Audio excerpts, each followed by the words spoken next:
Gusto na kayo mga ka-siblings? Airplane, no? Airplane. Saan pupunta yung airplane na yan? Saan pupunta yung aeroplano na yun, ma?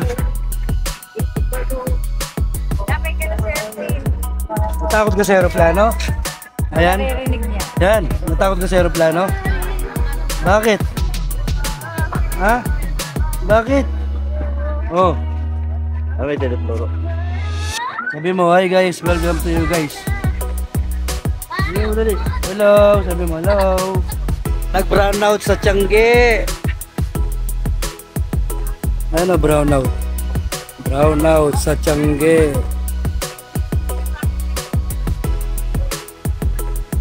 Hey, bumalik na yung ilaw. Bumalik na uli yung ilaw. First time nangyari yung mag-brown out dito, no? Ang dilim pala pag brown out, no? Huh? Eh, meron na naman aeroplano. Oh, yan, oh. Oh. Kaya mo tayo shawarma. Oh. Kala nyo sa mall lang may shawarma? Sa Tiangge meron din shawarma. Mura pa. Buy one, take one pa. Sa mall, hindi mo mabibili yung buy one, take one na shawarma. Sa Tiangge, buy one, take one. No?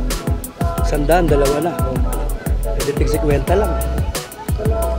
Saan tayo kumain? No? Si Macy's naman yung kumakain. Yun, nandun yun. Si Macy's naman yung kumakain. Yun, nandun. Ayun, no? Ayan si Utol, oh. Ay mga ka-siblings. Nakakabenta na kayo, Jack? Meron naman. Ha? Meron naman. Magkano na kayo? Hindi ko lang alam kay mama. Pag sinabi mo kasi nakabenta ka, eh di malakas. Hindi. Pag sinabing nakabenta, kung may bumili na. Meron nga. Meron yun. Meron naman. Hindi naman pinag-uusapan kung malakas yung benta mo o hindi eh. Parang ang ibig mo kasi sabihin, pag malakas, hindi ka na magtitinda. Ganun ba yun? Mali yun ha. Maling isipan yung ganun, di ba mga ka-siblings? Alam nyo, sa pagtitiangge, kaya malakas yun nung mahina, magtinda ka pa rin. Oo, kasi kung tumambay ka sa bahay, walang mangyayari sa'yo. Delivery po! Delivery, oh, meron akong Diyos, oh. Salamat. Mag-uunti-unti na kami magsara. Kaya unti-unti na tayo. Pangatlong daanan ng aeroplano to, kaya ibig sabihin, umuwi na tayo. Meron na rin tayong benta kahit paano. Diba? Nakalagpas na naman tayo sa isang araw. Tatawid na naman.